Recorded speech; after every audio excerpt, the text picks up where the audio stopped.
అపోస్తుల కార్యములు 4వ అధ్యాయము 31వ వచనం. వారు ప్రార్థన చేయగానే వారు కూడి ఉన్న చోటు కంపించెను. అప్పుడు వారందరూ పరిశుద్ధాత్మతో నిండిన వారై దేవుని వాక్యమును ధైర్యముగా బోధించిరి. ప్రార్థన ద్వారా దేవుడు తన శక్తిని విడుదల చేస్తాడు. The power of God comes by prayer. ఒక వ్యక్తి దేవుని శక్తి చేత నింపబడాలి అంటే అతను ప్రార్థన చేయాలి. ప్రార్థన అనగా ఏంటి అంటే దేవునితో మాట్లాడటం, దేవునితో సంభాషించడం. Prayer is communicating with God.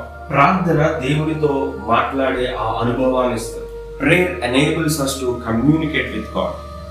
ఆ ప్రార్థన ద్వారా దేవుడు తన శక్తిని, తన బలమును విడుదల చేస్తాడు. So wherever you are, whatever the situation you might be, మీరు ఏ పరిస్థితిలో ఉన్నా, ఏ ప్రదేశంలో ఉన్నా, ఎటువంటి పరిస్థితుల్లో మీరున్నా, ప్రార్థన దేవునికి మిమ్మల్ని దగ్గరగా చేస్తుంది. ప్రార్థించుట ద్వారా దేవుడు తన శక్తిని విడుదల చేస్తాడు.